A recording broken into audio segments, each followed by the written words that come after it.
For 45 years in keeping Louisville weird, Electric Ladyland has been there for all your eccentricities. While they do offer the best smoking supplies out on the market today, there's a whole lot more to check out. From ashtrays and blacklight posters, to records, incense and burners, and items to stock your metaphysical supply. They're open from 10 to 10, 7 days a week. Located at 2325 Bardstown Road in Louisville, Kentucky, and at electricladyland420.com. Roll out.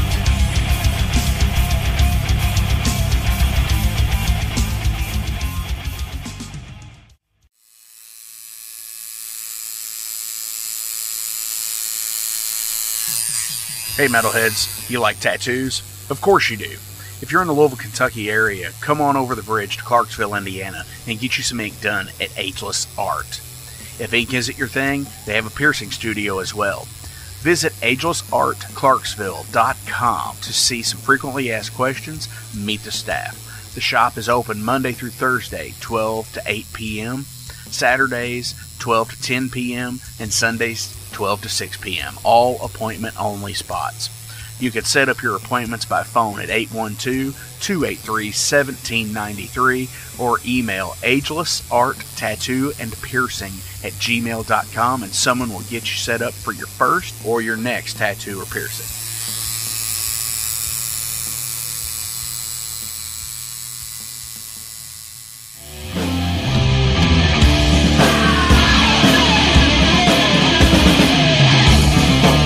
Hey metalheads, after going to a rager, what's your ultimate go-to? Mine is totally pizza.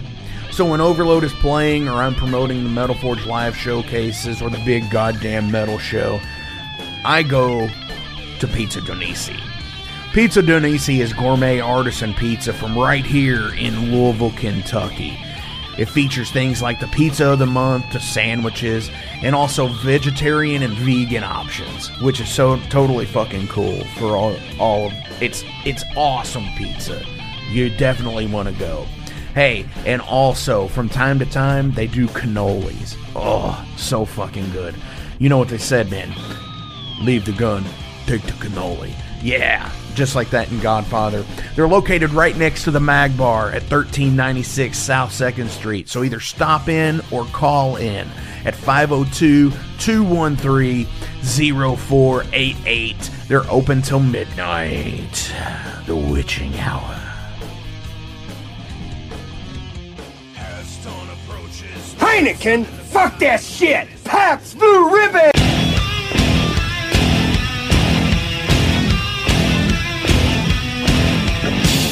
Hey metalheads, you all hear me talk about Mag Bar all the time.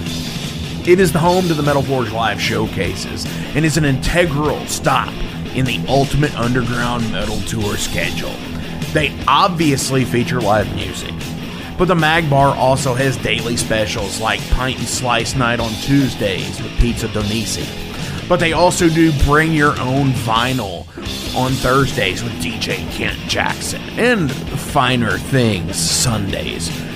Located right next to Pizza DoNisi at 1398 South 2nd Street, open 3 p.m. to 4 a.m. 7 days a week. Get your asses out to the Mag Bar. Rock out.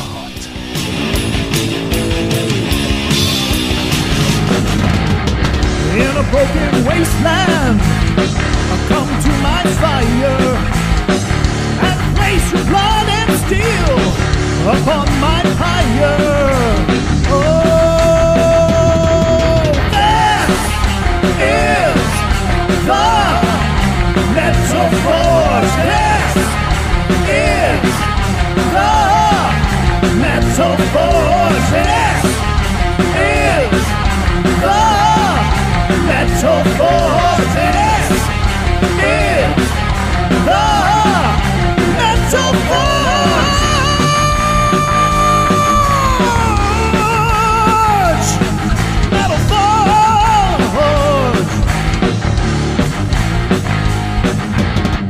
My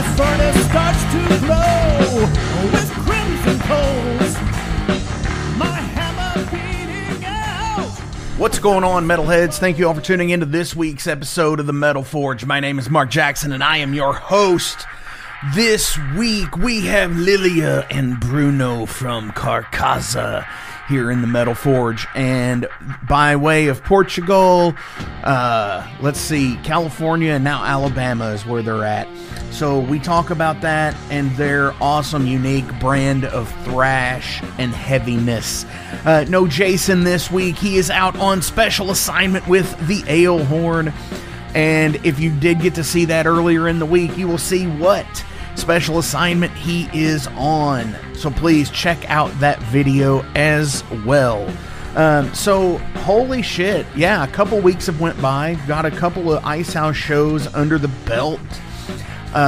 Super rad times. We played in Lafayette at the North End Pub with our friends Obscured Eterna, Bloodletter, and Idle Throne. That was super fucking rad and fun.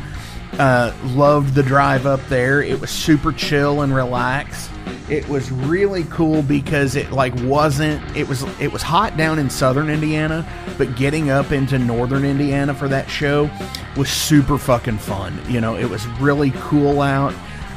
It was Seth Critchfield's first show with Icehouse since like 2016 or something like that, or 15.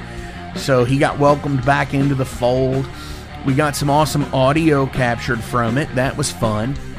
And then 6 days later, we played at Black Circle Brewing in Indianapolis, Indiana, thanks to Stranger Attractions Indy, with Mares of Thrace and Tribunal on their North American tour this season. And holy shit, what an awesome fucking both bands were. You know, they totally rad. Awesome people. Couldn't have asked for a better lineup, you know, with us three bands. Got some pretty decent video from that, some pretty good audio as well. So we might be throwing together something here soon. Who knows? Maybe a live compilation. I don't know. I mean, that stuff's fun to me. Doing those old school releases. You know, might do something on tape, like exclusive tape. Who knows? FKR has looked into some stuff. If you're familiar with them, you probably aren't. There's a lot going on with that, but yeah, you know, so I'm totally having a blast. We have another show Icehouse does at the Bishop on July the 12th. There's a bunch of shows coming up. I'm going to start trying to share more of them on the stories and everything, and I'm going to start trying to do a live stream once a week, maybe on Wednesdays, Thursdays, something like that. Whatever day works and is easier for me. I might just throw out a post in the middle of the day saying, hey, gonna go live later or something. And I just gotta stick to doing it because the couple that I've done have been really fun. And I have had an awesome time doing them. Some really cool interaction. This past one that I had done had a lot of interaction. Had something like 158 comments where we were talking back and forth with Harold from Local Overload, not to be confused with my band Overload. But yeah, he does a radio show on Crossfire Radio on Thursday nights at 6 p.m. And he just does some awesome stuff for the scene here between Louisville and Indy and like Cincinnati and stuff. He brings on and plays a bunch of awesome artists, and all the music that he plays, he buys, just like I do. So, I mean, it's fucking awesome stuff, and he's a real road warrior, and I dig him. And we also had Brandy from Push Start and Suspiciously Normal coming in and listening to some old fucking like 25-year-old Indiana and Louisville metal from back in the day. Stuff like 30 Miles Past Nowhere and Biscuit Race and Incriminator, you know, a lot of these older bands, Exhaustion Method, Tanker Truck Victim number 83, you know, cool shit from way back like 25 years ago. It's really fun to go back and listen to a lot of that stuff. But yeah, come in, join the group, you know, it's cool shit, you know. If you all want to go live with it, you know, send me an invite. I'll add you all on there as well. Because that's what the fun part is, right? Is keeping everybody, you know, keeping everybody up and saying, hey, dudes, what's fucking up? How have you been? I haven't talked to you in so long. Or maybe this is the first and you want to sit there and get into the live stream or podcast thing. If you want to, shoot me a message and say, hey, I might jump in on your next live. And I'll probably say, okay, cool, whatever we want to talk about. And yeah, it might be fucking rad. Who knows? It's all fun. It's all fucking kicking ass, you know. It's a pretty good deal to have something like this, and I'm glad that I have the Metal Forge and the support structure of you guys who do listen, and the new people that come in and listen. I appreciate you all so fucking much. You know, I'm just a fucking early 40s dude who's into fucking metal and heavy and, you know, just not fucking putting up with bullshit anymore. You know, I think I've reached my limit of it, as most of us have, you know, so keep kicking fucking ass out there. And, you know, I appreciate the fuck out of every single one of you who listen, who, you know, just throw a comment, give a like on a fucking post or video, any of that, because, hey, that's what it's all about anymore. It's like just connecting with your fellow people, you know, and I'm glad we can do that over metal. And yeah, there might be metal that you like and I don't, and you might ask why I don't. Ask something about whatever. But you know, I mean, hey, if I don't know about it, it's new to me, even if it is a 50-year-old band. You know, I remember going to my first, like, quote, big band show with Social Distortion in 1997, and they had been around for close to 20 years at that point. And it's like, well, I don't know who they are. It's like, well, they came out in like 1979. How do you not? But, you know, there's just things that hit or miss. And it's just like, wow, you never know. And it could be new to you. It could be new to me. So let's hear some fucking Karkaza today. This is from their Let It Rise album. And I love it. We talk about the Blue Album covers in there, and it's just like this awesome fucking sea monster kind of lich looking thing, and I love it. This is Warmonger.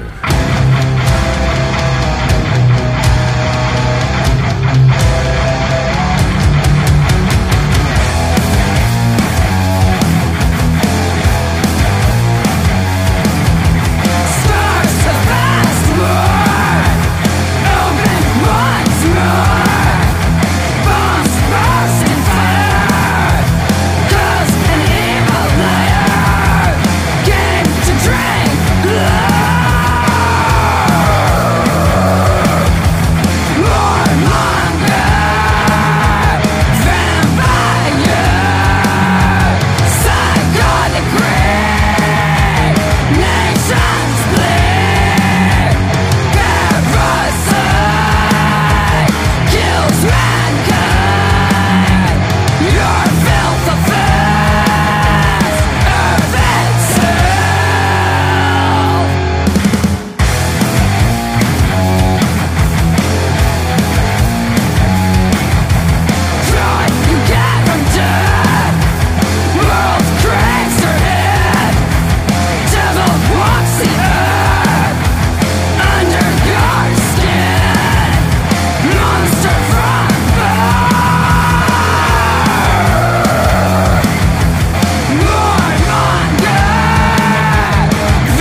right, metalheads, we are being joined right now from, well, I don't know, where exactly are you all now? Are you, because you were living in like LA for a while, you were living down south for a while. I'm not sure. Yeah. It's been a while since we've actually spoke. But anyways, I'm here with Bruno and Lilia from Karkaza. Yeah. So, you want to answer the question you just made? Sure. So we started a band in 2016 in LA, Los Angeles, and we moved from there in 2020 to Alabama. Okay. And we're currently living in Montgomery now. Hell yeah. How do you all, so you've been there a couple, 4 years now. How do you like it down there? We are loving it. We're loving being Southerners. Hell yeah. You don't have to put up with really any snow or anything, so that's good. So yeah, it is. Yeah, we had a mild, little bit of snow in the winter, but very sometimes. Little. Also, though, if you want to see snow, you could easily drive out just an hour or so onto a mountain and experience snow if you want. But yeah, we like that it's warm most of the year. Yeah. And we also like the wide open spaces. We like the focus on nature here. And it's a very beautiful place. Definitely, yeah. I've been through there a few times, just in traveling and stuff. Because you all know I'm from the Midwest, also in Louisville. So yeah, we get that too, but we get snow. So yeah, we're farther north. I thought you were from Louisville. You're not. Yeah. Louisville, Kentucky. Yeah. And that counts as Midwest. Yeah, that is the Midwest. Yeah, that's what they call us, is Midwest. So yeah, I don't really call it the South because it's not far enough south to be called. But in some lists, Kentucky goes to the southern states. Sure. Yeah. Yeah. They think they do politically. No. Well, because at the gig that we played in Louisville, I asked one of the audience members, like, so Kentucky, do y'all consider yourselves part of the South or the Midwest? He's like, yes, the South, yes, the Midwest, yes, all yes. I consider us more Midwest, but everybody else a lot of people consider it the South, and it's cool, I guess, but not for me. I think it's Midwest. I think more like, just like, we're a couple hundred miles away from it. Once you hit the Tennessee, I think that's considered South to me. So yeah, I think so but too. Anyway, so like I said, it's been a while since you all have, since we've actually spoke, and you've actually not been on the Metal Forge, but you actually played a Metal Forge show with Coat Hanger Abortion. And that was, oh my gosh, that was so, it feels like another lifetime ago. Just this whole, it's been 2 years, I know, but it feels like it's been so much longer. I mean, because that's like 100 episodes for me. Yeah, a lot has happened since. And that show, it was June 2022. Sure. That show was our second show in the South ever. We played our first show in Nashville 2 months before that, and that Louisville show we played with you with Metal Forge was our second show in the South ever. Wow. And honestly, I need to get you all back up here, but let's talk about Karkaza. So you said in 2016 you started the band in LA. What happened before that? When you played music and before, how did you come across Karkaza and say, this is what I want to do? Okay, yeah, we each had our own avenues before Karkaza, because that is the first band that we ever had together as a group. So before that, I had my music projects and he had his music projects. So speaking for myself personally, I did not have long-lasting bands before that. I would more do like one gig at a time with this group, one gig at a time. When I had a song that I wanted to write and actually play live with other people, it would be like a different lineup of musicians every time. I'll just see like who all was available locally to be able to play this show. We play some songs here, some songs there, but it wasn't an established band that actually had albums released and a consistent lineup. Yeah, and for me, coming from Portugal, I'm from Portugal originally. I had my bands there. I even played in cover bands too. Okay. I had a Sepultura cover band at some point that I played guitar, not even drums. That's awesome. So I had cover bands, originals bands. Some music that we use on Karkaza are still leftovers from this previous band I have. Actually, like 2 songs. I got it from this previous band. Then I moved to the U.S. I knew Lilia before moving. We got together at the Hollywood Guitar Center. That's when we first met. Oh, wow. That's cool. Yeah, we did. This band started at Hollywood Guitar Center. Yeah. Hey. One of the cushions there. Then we started talking there. And then we started the band right there. Nice. That's actually really cool. And it's come all the way across about 1,500 miles to Alabama to live. Hell yeah. And honestly, that's one of the things, like the Hollywood thing is just another world. It is another world. And whether you're from there and you're not, I mean, yeah, there's natives there, right? The native Californians, but like most of the people are transplants, obviously. But, from another part of the world, another part of the country, whatever you want to say. But even still, that city is so weird because just like when you're playing a gig, and you've got to constantly go outside and move your car from one side of the street to the other. Yes, that's the thing. That's such a pain in the ass. I remember, oh my gosh, that rings a bell. Yeah, because seriously, we have gigs where we park in one place, and then before our sound check, we have to make sure to move the vehicle and then come back in time for the show. And then sometimes if we want to network afterwards, we're like, it looks like my 2 hours have expired. Let me move my car yet again. Yeah. Our former bass player, Brian, is from California. He's a native. And but yeah, we started the band there. One of the reasons that we moved was that we got not fed up of California.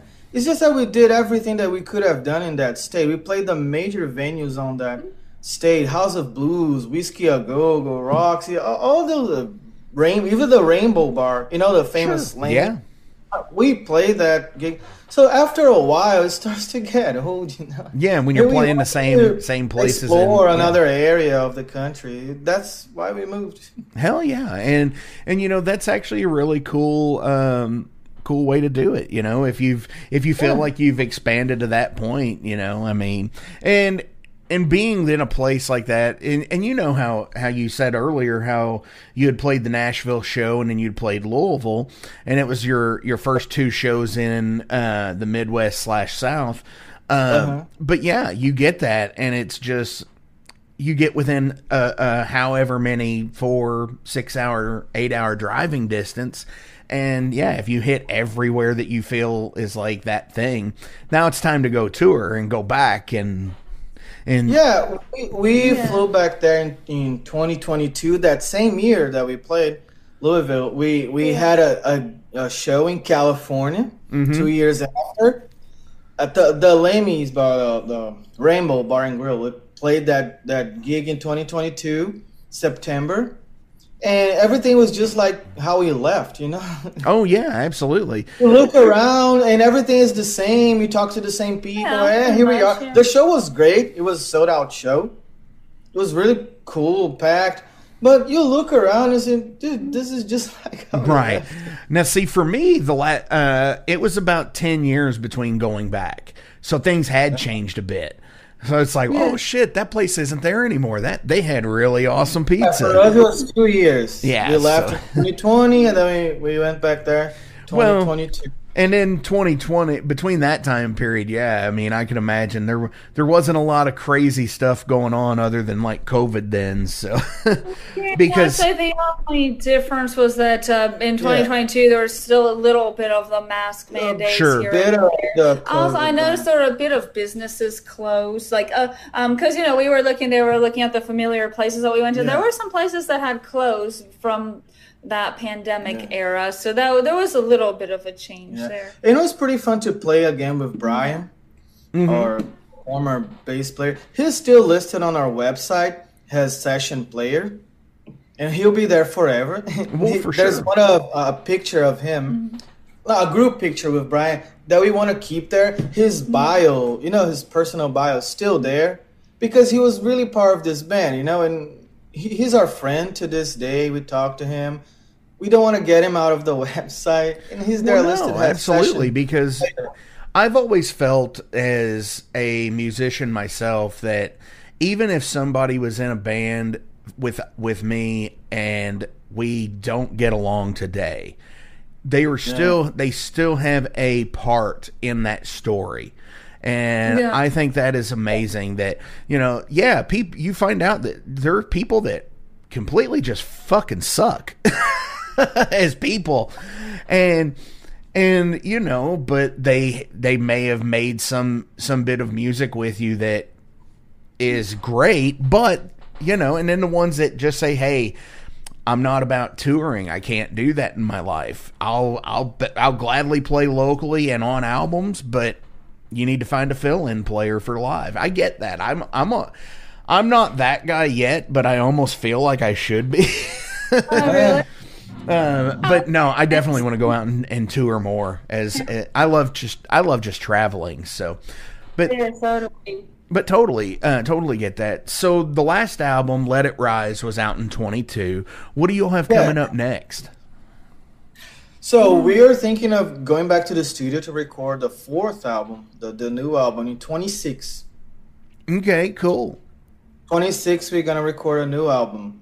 Wow. And this album came out a few months after the show we played with you. Yes, absolutely. Yeah, it did. So, that show we played in 3 months after this album came out. There was like a preparation / anticipation. So what we did on that show, we played all the songs on the previous album, right? The 2020 album, Time Has Come, to say, there you go, we played all the songs. That's it. Now we can record a new album. No, absolutely. And, I actually love the album cover of Let It Rise. Just the interesting wraith-like monster that's on the cover. And hey, I've seen these memes out there, and I kind of agree with it, where it's like blue album covers are like all through history, like blue album covers have been like so relatable with people. Of course, and I, as I say this, I completely am like losing my thought process of it. So Seventh Son of a Seventh Son by Maiden, Nevermind by Nirvana, Altars of Madness. The one behind you. Ride the Lightning. Yes, Ride the Lightning. Altars of Madness by Morbid Angel. All blue album covers, and how they're just good albums. How they're like amazing albums. So I totally get it. We consider this album, Let It Rise, our best album. Yeah, as far as production, songwriting. Songwriting, you can argue with Time Has Come, the one before that. Some fans also, they said, as far as the songwriting, I prefer Time Has Come. But as far as production, Let It Rise is better. It's always a preference. You can argue that, but that's very personal. Opinion. Absolutely. So for me, this is the best album production and songwriting, in my opinion. Yeah, me too. You know what? I think that with each album, it gets to be more of our joint ideas. So, for example, the first album we ever made, Dark Sun Eclipse, that was mostly built up from ideas that we had before we met. Like a lot of songs I'd already written, he'd already written. So it was mostly us just putting together stuff that we already had, and not as much of us showing our combined voices. Then Time Has Come was more of a joint effort, and then basically as we go along, as we get farther and farther away from our previous ideas, from like the pre-Karkaza ideas, the songwriting becomes more of both of our ideas combined. So it becomes less of like his idea, my idea, becomes everything is more of a conglomeration of our joint ideas, and that's what I'm liking about our latest album the most. And also the production quality is crisper, but you know, as far as what people prefer, it's all a preference. There are some people who prefer our first demo. We have a fan that he loves our demo. But yeah, a lot of people, I'd say that more than half of people feel like Let It Rise is the best Karkaza album so far, but it's always up to a person's own opinion what they really prefer. Sure. Yeah, and on the shows now, we're playing more songs from this album. We're doing every show now. We if it's like, I don't know, a 10-song show, we play like 5 or 6 from this album, and one from the first one. You know, we always play more songs from this album now. Well, yeah, I think that's the way it's supposed to be done.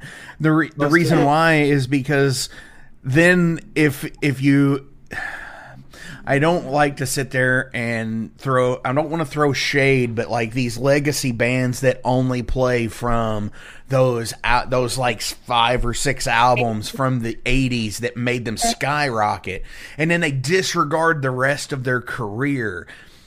That sucks. I don't like that. I think there is something kind of depressing to feel like your work in the far past was your peak. I like to feel like our peak hasn't even come yet. I like to feel like our best is yet to come. I like to feel like the best we've done is so far is the most recent, but like the best we will do is in the future. So it must be kind of a depressing feeling to think that, oh yeah, decades ago that was my best work, and then it was all down from there. You know, I don't like the need to live in the past. I like to look back on what we did, of course, but I like to think that the more recent and the future stuff is really our best. Sure. Yeah, and we are always writing new like we're music. growing, like we're always progressing. I contribute with guitar ideas. I play guitar too, so I'm writing my riffs. She's writing her riffs, and then we go to the studio, put it together. So we always have things here. For example, for the next album that we plan to release in 26, I already have like 4 or 5 songs here that I could record right now if I had to. But we're taking a time to promote this album, Let It Rise, because it came out in 22, still 24. So, you know, we don't want to put out a lot of releases one on top of the other. Sure. No, let's get into 26. But do we have new music? Definitely. Absolutely. Yes. Yeah, because you know how albums and songs are made, because I have an idea, he has an idea, we change and modify them, we put them together. You know, sometimes the idea that you come up with by yourself is not always the best version of it together. So you have an idea by yourself, but it's more like a seed, and then when you put it together with the other person, that's where it becomes the finished product. The first trilogy of albums, they came out with 2 years apart. So it's 2018, 2020, 2022. That's the first trilogy of albums. If you pay attention, they are conceptual albums. There's a concept on each one of those albums that lead to the final album of the trilogy, if you look at it. And then we're taking this 4 years apart to start a new trilogy in 26. Well, see, that's even better, because, you know, you actually are, you know, you're moving from what you had done before to move to something new, to where they're completely separated, which that's awesome.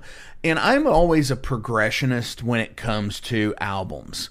So I always use the example of Metallica. You can't go from Ride the Lightning to Justice. You have to have Master in the middle there, because it just doesn't make sense. You know, you could see their progression as players, as humans. And I think that with everybody. We are this kind of band. For sure. If you look at our first album to the third one, there's a progression. And if you check our new music coming 26, in what we plan to be a new trilogy, 26, 28, 2030.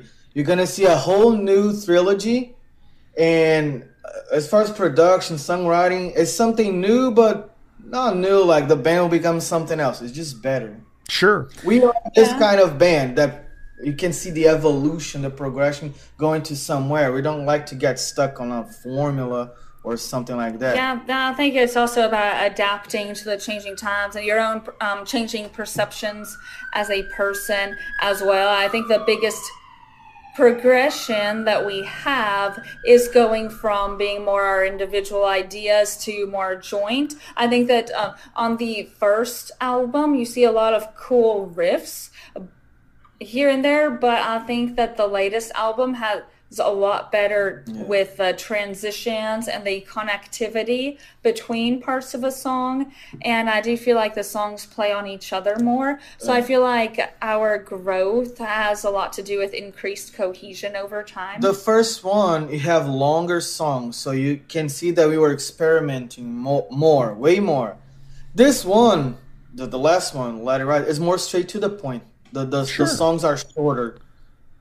Yeah, because you have to, it's part of the thing of like growing together and writing together, you know, because I think everybody, you know, when they first get together for a first album just sits there and it's like, well, these are some riffs that I wrote. And then somebody says, these are some riffs that I wrote. And it's like they just kind of mesh the stuff together and then they don't really work insane. I mean, some people don't really work crazily hard and they just put out that first thing just to get it out there. And then when you start seeing second and third and fourth albums of bands, then you start seeing, oh shit, these guys, they're really coming into their own. And I think that's what happened. Even, you know, take Motorhead. I love Motorhead. And, you know, you get the first album, but then when you get to like Overkill and Bomber and Ace of Spades, that's when they lock in and you realize what they are. And they're everything. They're rock and roll, they're punk, they're metal, they're blues. Yeah, they are the real fathers of thrash metal. Yeah, I totally believe bands, so. The thrash metal movement in San Francisco, it started right after Ace of Spades, around that era, Ace of Spades, Bomber, you know? Yeah, they all say who's your Motorhead is always they are on the fathers list. of thrash metal, in my opinion. I say that though that is also a feature of Karkaza because, you know, these days people like to label and sub-label every like subgenres of subgenres, but, you know, Karkaza combines a lot of different audiences because we are very dynamic. So we have the fast thrashers, we have the slow crunchy grooves, we have the ballads, we even have acoustic, we have some piano on it too. So we do draw in people with a lot of different stylistic preferences, but they can all see that it's one voice, which is the Karkaza voice. I would say that on an album, each song now makes one statement really well. Like we don't have songs that are trying to make 5 different statements all in one track. We have each track makes its one strong statement, then it moves on to the next track that makes its own statement too. Yeah, if you see this album, it starts with a piano intro, like a 1 minute piano piece. Then in the middle, there's an acoustic ballad. Nice. And then it closes with a drop D, you know, kind of song, like that.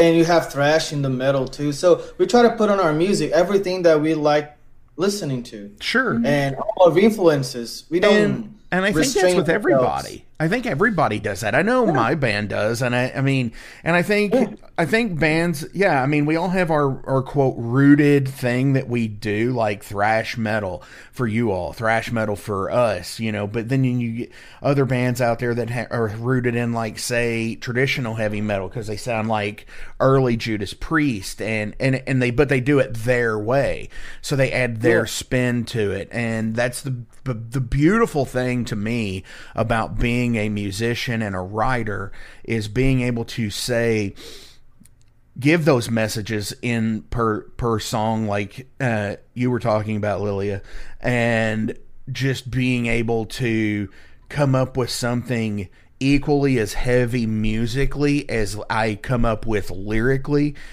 because I get and getting like to the certain point of being like, you know, just like this real stabbing staccato part or something, and just being like, oh, that would work great with these lyrics, you know. So but it might not necessarily be a thrash riff, you know, but it serves what's most powerful to the song. Yeah, I'd say that when you want to express something as an artist, it's important to think about the mode that will express that message the best. So that's where some people these days are very interested in trying to target that one niche. Like, I feel like if I hear the word niche more than a couple times a day, I get a right. We hate that word. Everything is. I feel like that's trying to, like, we as Karkaza see our audience as people, not as statistics or demographics. Yes. So we understand that in an audience, like, we know that there are some people who are very interested in the lyrical meaning of songs, or they want to discuss what the lyrics are about. They want to know. Some people are less interested in that and just really want to headbang to the groove. Some people are interested in the guitar solos. Some people are interested in the beat. So, you know, we allow each audience member to be interested in what they want to be interested in, basically. Like, we don't brand ourselves like, oh, we're the band who just does heavy groove metal or something like that. Yeah, on every album we try to accomplish that. Give everybody a bit of everything in this metal community and out of it. Because if you just listen to, we have the acoustic ballad on this album called Mason-Dixon Line. Mm-hmm. If you just put that on your radio, you're gonna think it's a country duel, something like that. Rock, and there you go. If you get our 3 piano pieces on each album, the first one, the second one, the third one, they kick in with this piano track. You put that on your car. There you go. You're listening to us in this piano thing, but you don't necessarily have to check the rest, like the metal.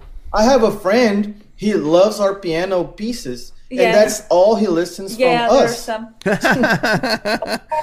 I think that there's a skill to be had with having diversity with identity. So, for example, you was talking about the song Mason-Dixon Line, where the guitar sounds country because it's this acoustic strumming, but the vocals still sound rock. Yeah. So you hear that country rock in a track. So but that's almost like how country music is today, right?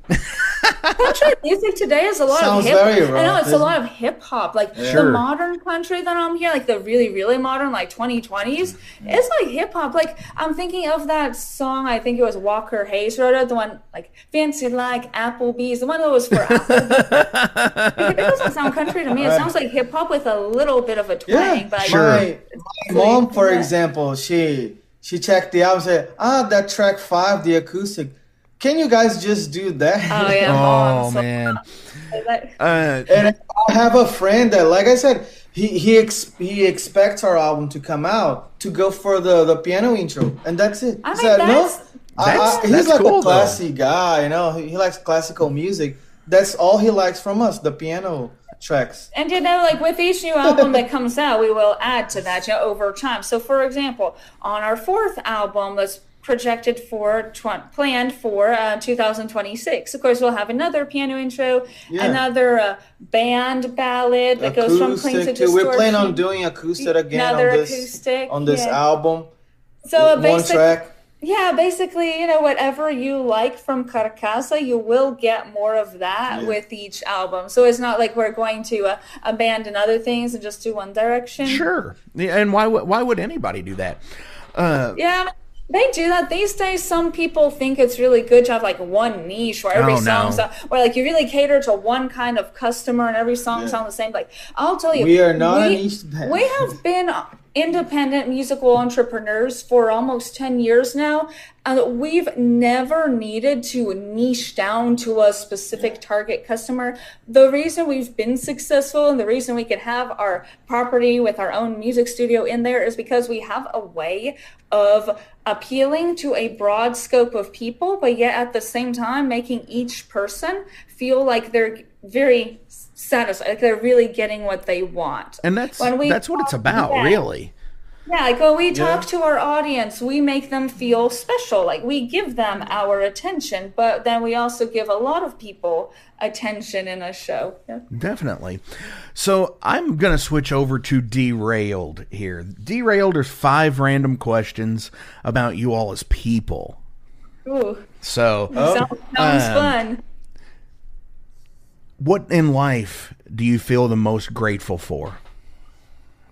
Yeah, that's a good question.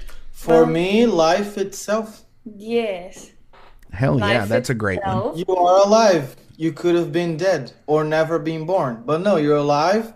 You have your life to do good things with it. So be grateful. You could be dead. Absolutely. Yeah. That every day is a new possibility. Every day is a new day when you are alive. Yeah, I'd say for myself, yeah, of course, life itself is the foundation, but going a little bit further than that, the ability to do things that you like every day. So we get to do that. We feel like we've never had to compromise our personal identities as people in order to make money and get respect and recognition. So that's been a huge blessing for us. And the fact that we're very capable of balancing personal and professional life smoothly. That right there, especially when you're playing music, you're living together, you're cohabitating, you're just sharing life together as well. And that's got to be, when you say, if you ever have the band argument, and it's like, once you leave the band room, you leave the studio, it stays in the studio, right? But there's a code switching thing for us because we have so much teamwork in every regard. So sometimes, one moment can bring tension, but not long after that, we have to collaborate on something as a team. And then we kind of forget, what were we angry about? We try to do exactly that, what you say. We go, for example, we just had a band rehearsal here for the show we're playing in Birmingham Tuesday. Playing there with that band, the lead singer, that band Flaw? Yes. Oh, yeah. They're from Louisville. He has another band. He's playing in Birmingham with this other band, Odd Even. We're playing with them Tuesday. Okay. So we had a rehearsal for this show.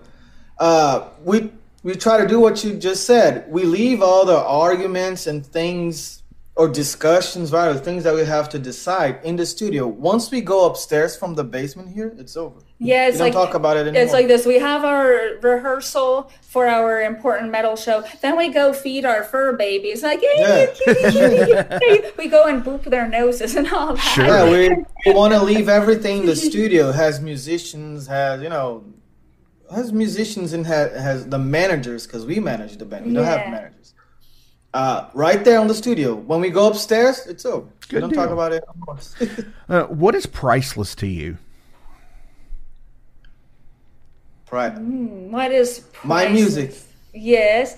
Our music, I say the ability to express yourself in the best way that fits it. So what I mean by that is, so earlier we were talking about how we let our music be versatile to express the message the best way. But even we are artists, so we go also into the realms of digital and graphic art. So I have comic books and picture books out that are about the feeling that you have as an artist entrepreneur, having to overcome your personal struggles, but then also having to present yourself to the world. That's called Lilia, the Inner Demon Crusher, by the way.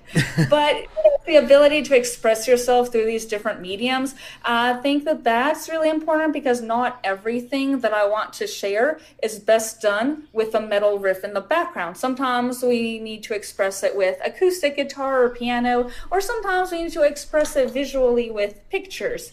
And then that also integrates its way into Karkaza, because Karkaza takes very seriously our graphic design and visual presentation. So if you see any Karkaza show flyer, they have a good graphic design where you can see the information you need for the show clearly and easily, and it looks pleasing to the eye. Oh yeah, I'm very much adamant about that.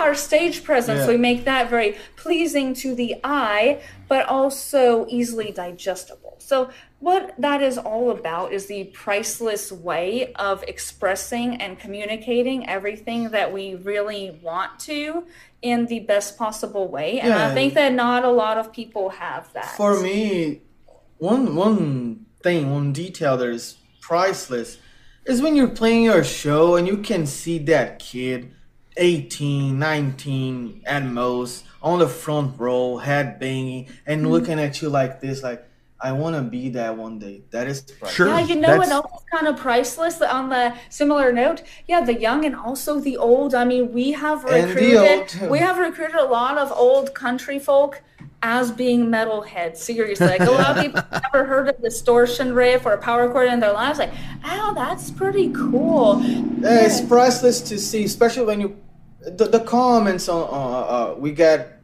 on the band's page from friends here. It's cool. But when you go play live and you see those kids head banging to the music that you made yourself with your own hands in your studio, and you see those kids in the front row head banging and trying to touch Lilia, that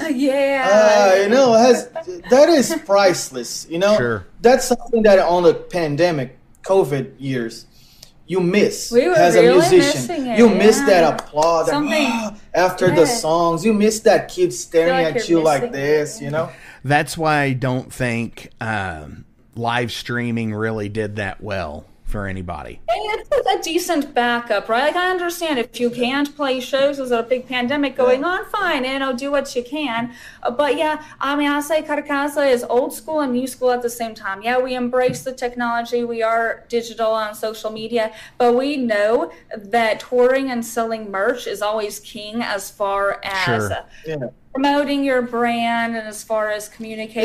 Nothing beats the actual face-to-face experience. We are selective with our shows. We don't go out there playing anything that absolutely. You have to be on the email, any offer. We analyze everything carefully, but we do play a good amount of shows still. Definitely. You know what I'm saying?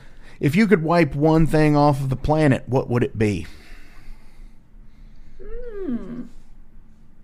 Let's see. One thing that comes to mind easily is the whole discrimination thing, like people trying to label each other as far as things like how they look, or like thinking that if someone grew up in a certain city or country that they kind of put them in boxes, assuming everyone's the same way. Discrimination, it would be the thing of any sort.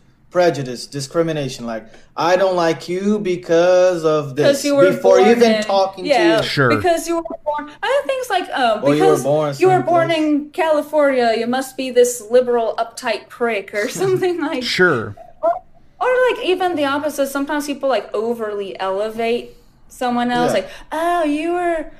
I don't know, like, oh, you were born in the heart of New York City, you must be, like, really smart, or you were born in the country, you must be, like, really moral and perfect all the time, or, you know, like, any kind of those weird labels where you're not seeing the person for who they are, but rather just jumping to conclusions. Sure. No, absolutely. People should be judged by by their deeds. Yeah, by their character and everything, for sure. Their actions, No, I totally agree with that. And I think, honestly, if that went away, you would not see things like war as much or anything else. Yeah. The other thing is wipe out currency of any type. Money. Yeah, money made the world weird. Of course, also wipe out animal abuse and any other kind of abuse. Another thing, animal abuse. Like any kind of abuse. Any kind of abuse. But, you know, that would all be nice. You know, of course, the world will always have its issues, but I think that any step that society can take forward is a good step. Sure, at least. I agree. What slogan or jingle has been stuck in your head forever? More spam. Oh, yeah, when I was little, like 11, I fell in love with those spam commercials, like, more spam. I showed him the clips on YouTube. Well, the 11-year-old me was just like, damn, that is so cool. It's like so cheesy, but then they so effectively show like how people are so excited about Spam, and it's not even that good tasting. It's like overly salty canned meat. And just make it look so good. One thing that, I mean, a new one, not a no one. You know that Liberty? Oh, yes. Liberty Mutual. Stuck in your head. Yeah. Well, the Liberty Mutual commercials are pretty funny to me because, like, they're almost like, what can we do? They're almost like the Geico commercials from back in the mid to early 2000s, where they were just trying to find ways to like make people laugh. And I think the Liberty commercials do the same thing. Because they have the actor who can't act, where he's like, Libbity Bibbity. Yeah, I mean, yeah. Like, one thing I've noticed, at least in American entrepreneurship, is the most innovation is in the area of marketing and promotion lately. Yeah. Like, I see that there's not a lot of innovation as far as products, services, and ideas, at least from the United States, but they do innovate a lot as far as the PR and marketing of it, being more creative with their commercials. They're making them like cute little skits instead of just like, this is insurance or whatever. And the other thing about that is, if you watch any kind of YouTube, and I think most people know who the Angry Video Game Nerd is, okay? But he does old school NES video game reviews and why they suck as games. But he loves them still to this day, right? So to me, it's like a lot of those games, they did that exact thing. They promoted it, and then they were in the development of it, and they set a release date, and they weren't finished, and it's like, well, screw it, send it out. And when you get it, and it's like it breaks within like 5 minutes, or it's like, oh, this was so much better looking on the commercial. This totally sucks. Yeah, it's all about the promotion. Yeah. I think with us, so with everything we do, we balance both of them. You know, we balance our PR and the actual quality. So that's what we're proud of ourselves for, is that we don't put out things that are just total, that we know are total crap. And just, oh, let's market the shit out of this. We actually put out quality too. And then we also promote it. We are careful, actually, with pretty much everything we do. We don't do anything on that whatever mode. You know that whatever mode? Yeah. We're never on this mode. We are careful with everything we release, everything we say, everything we book. Yeah, sure. I'd say, are we always perfect? No, I mean, nothing is perfect, but we always try. We are careful. We try the best that we're able to at that moment. Okay, so, you know, we can't say that anything is perfect, but it's always the best that we can do. And as far as like slogans stuck in your head, I would say that our song lyrics also become our slogans. Like when I'm trying to do something difficult, I think like, let it rise, like rise to the occasion. That's our album title, Let It Rise. And that's like a mantra. Also, like, for example, in our ballad Mason-Dixon line, it starts with like, searching for something I felt in myself but couldn't see. It's just a reminder that sometimes you are not exactly where you want to be, but that you're always searching and you know that your goal is there. You just need to keep moving forward to it. And our second album, Time Has Come. Sometimes like, okay, the time has come to let it rise.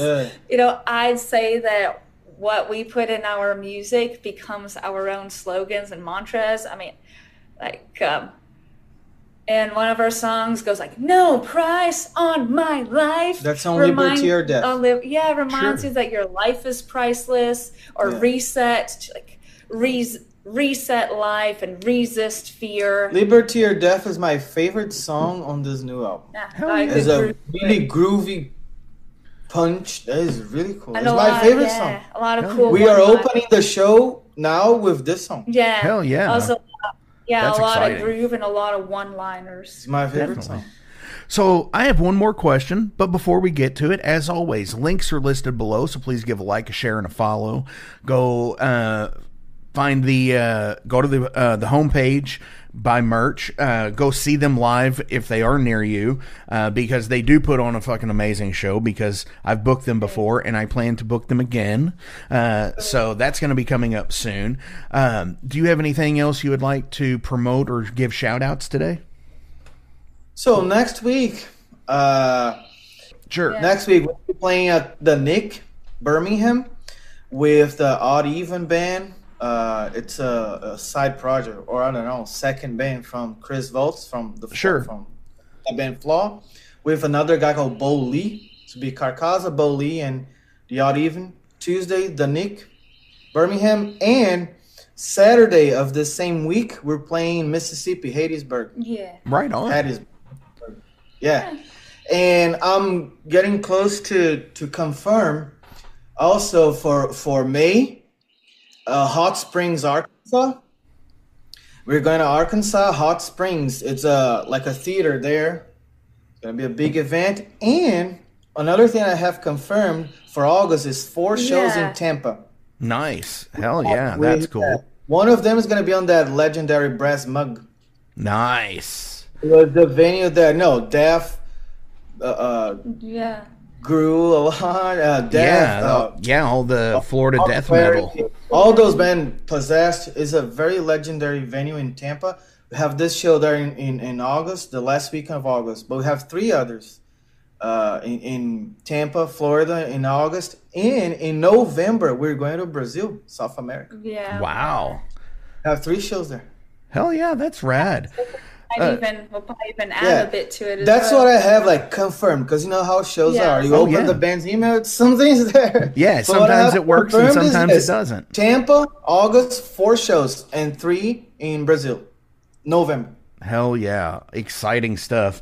So my final question of the day is, it's kind of lighthearted, because sometimes I get deep on the questions and say, they get to be sometimes existential, but we're not going to do that today.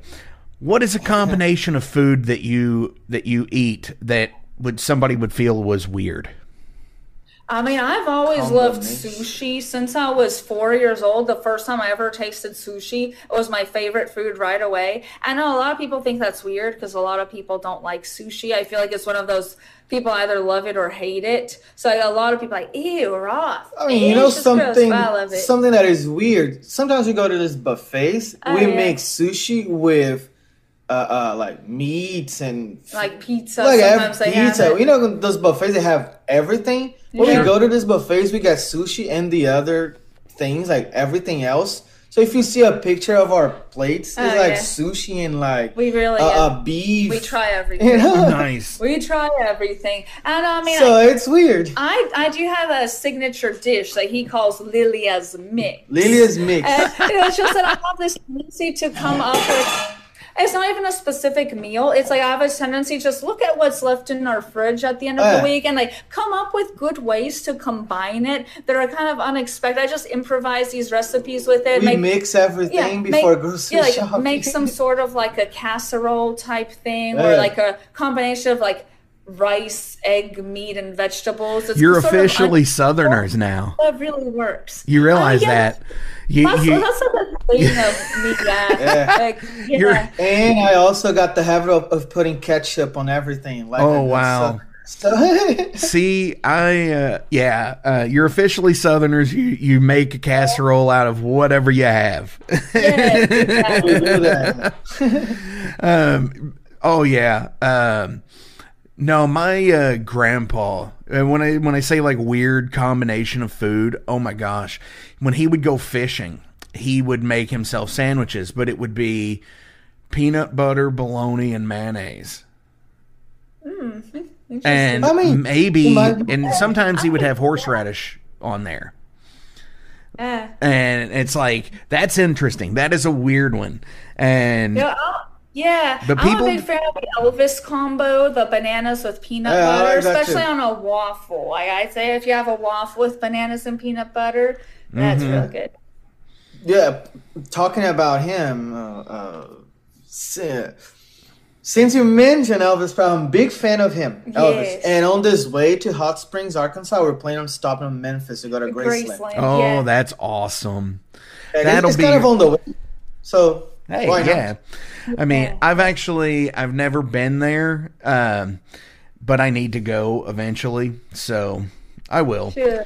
Hell It's yeah. on the way to Arkansas, so we bought tickets. Well, as soon as the guy confirms the show in Arkansas, we're gonna make this stop in Memphis. Definitely. Yeah, I actually been there. I have been there She's once. been there once. But a very long time ago. Because when I was a teenager, I used to travel the country to compete gymnastics. So we had a meet that was in Memphis, Tennessee. I did see it then, but that was like over 16 years ago. I was 13 when I saw it. So It's it gonna was be my first time, and quite a I'm a long big time fan ago. of him. Definitely. Yeah, I think he's gonna get real. I think he's gonna cry. Aw. Emotional. There's nothing wrong with that. Shed a tear for the king, right? I'm excited to go back to Memphis and Graceland as an adult because when I was there as a teenager, there's a lot you can't do as a kid. Sure. So it'll be nice to go back being able to actually do everything. Definitely, yeah. And that's the fun part of being on tour is being able to, say you've got to be at a venue at 5:00 to load in, but like you get in town, say, at 10 in the morning. What do you do until then? Well, you've got to find something to do.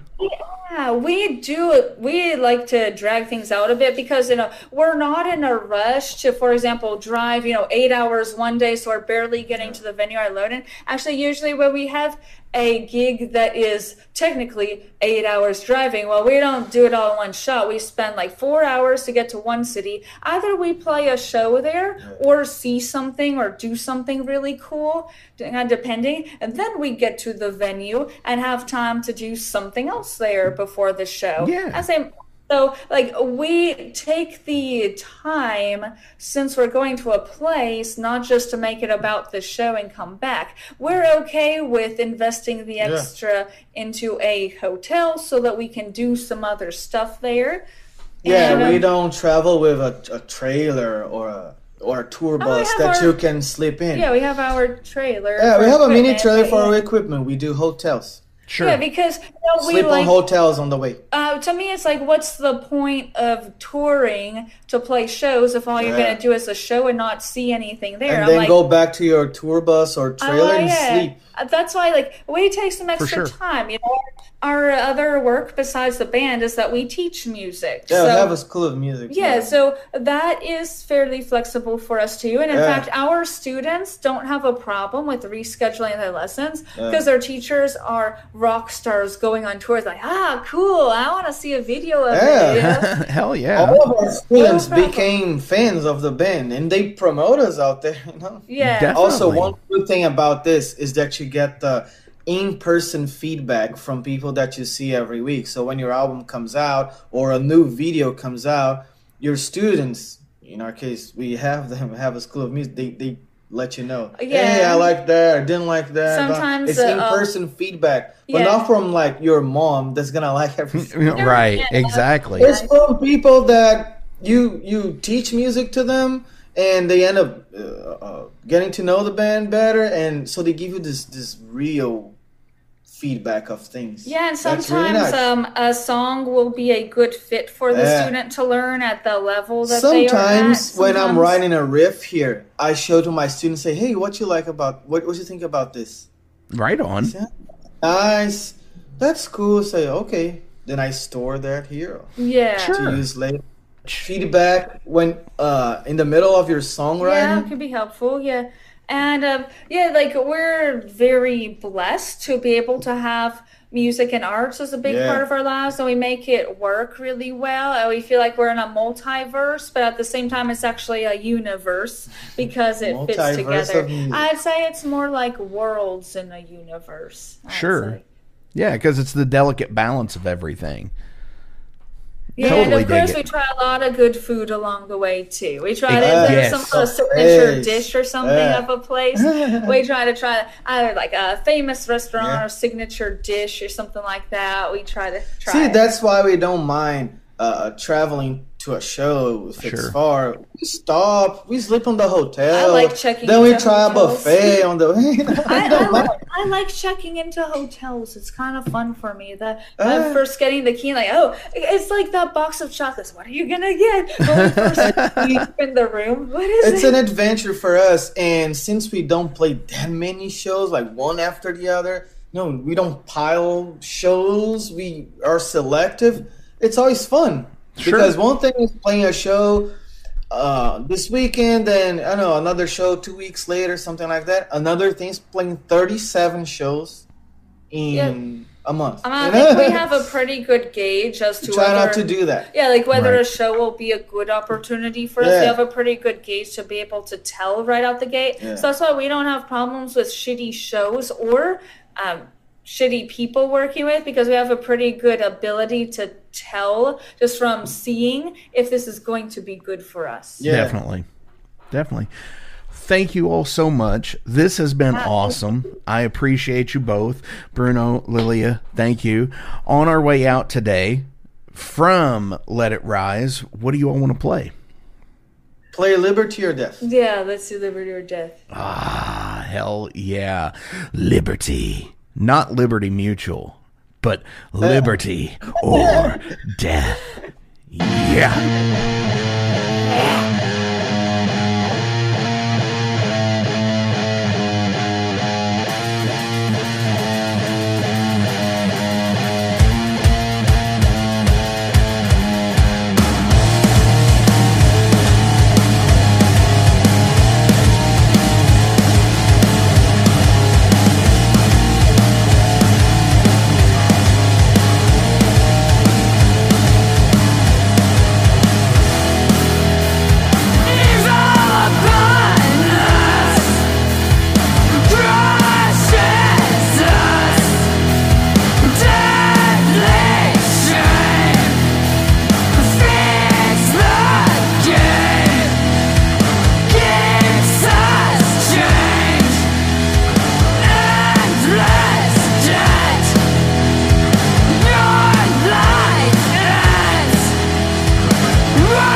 In 2017, one man's vision and passion for all things metal started out as a record store in his house.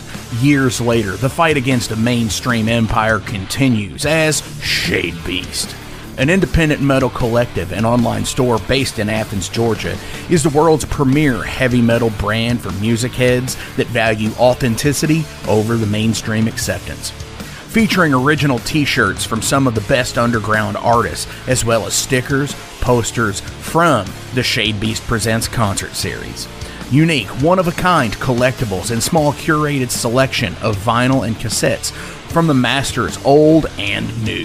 Visit shadebeast.com and enter promo code SithLord for free domestic shipping on your first order, whether you're a new customer or returning.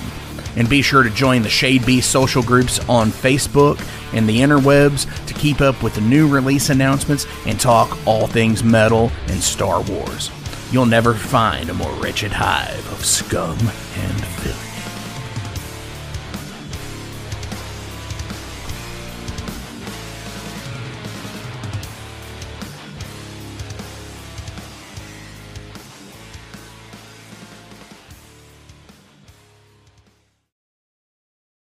Welcome to the night. You think you know Night Demon? Then the Night Demon Heavy Metal Podcast is for you. Step into the darkness as we peel back the curtain to give you an unprecedented, all-access look into the mind and the heart of the demon. We're talking band history, song analysis, studio anecdotes, stories from the road. It's everything a diehard Night Demon fan could want and more. This is the only place to learn the inside scoop, the deep dive trivia, the untold tales from the band members themselves and those closest to the Night Demon story. Need more? The sacred Night Demon Crypt will be pried open to reveal demo recordings that have never before seen the light of day, all with in-depth commentary by the band and the people who were there for the writing and recording process. This is a gold mine, a treasure trove of all things Night Demon. Head over to nightdemon.net or wherever you listen to podcasts.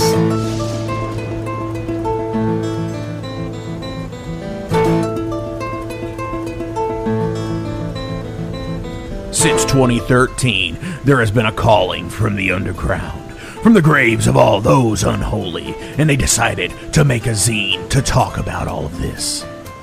Soulgrinder Zine!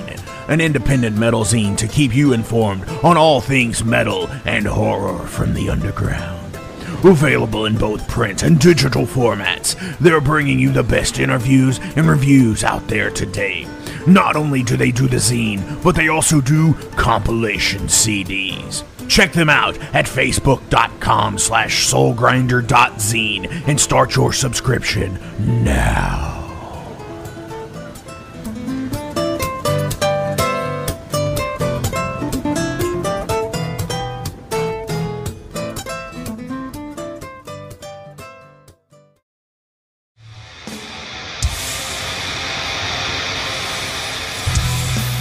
Hey everybody, let me tell you about the new sponsor to the Metal Forge, Unchained Tapes.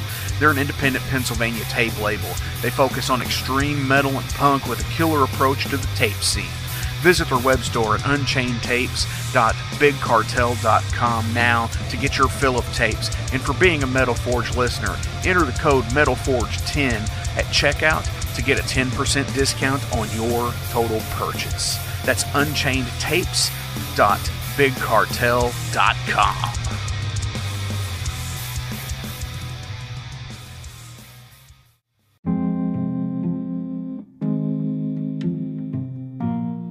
What's up, Metal Forge fans? This is Alan Bishop, the alchemist of Indiana's Black Forest and head distiller at Spirits of French Lick. Do you find yourself drawn to the unexplained, fascinated by the Fortean, or enchanted by the paranormal? If the things that go bump in the night resonate in your mind, then tune into my brand new podcast, If You Have Ghosts, You Have Everything.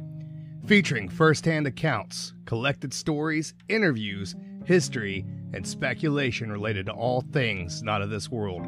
Available now on Anchor, Spotify, Google, Amazon, and more. Set back, relax, and remember, if you have ghosts, you have everything.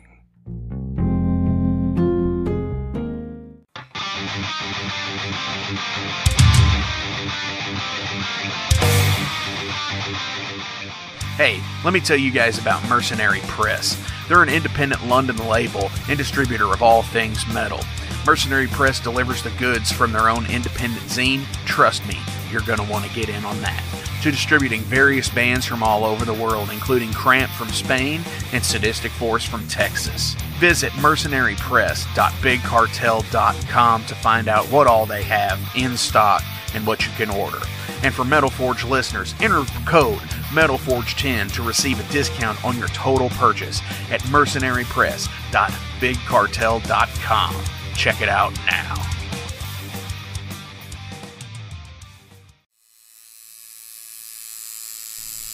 Hey Metalheads, it's with great pleasure I get to tell you guys about a new sponsor to the Metal Forge, Ageless Art, New Albany. After 20 years of owning and operating Ageless Art in Clarksville, Indiana, Phil Garrett had a vision for a new type of tattoo studio. Something that is clean and modern, sleek, refined, inviting. And he's done just that with Ageless Art in New Albany. You can find it at 2736 Charlestown Road, New Albany, Indiana, 47150. Business hours are Monday through Saturday, 11 a.m. to 7 p.m. Sundays are 12 to 6. All sessions are appointment only, so give them a call and go get you some new ink. Or if it's your first time, go get your first one, baby.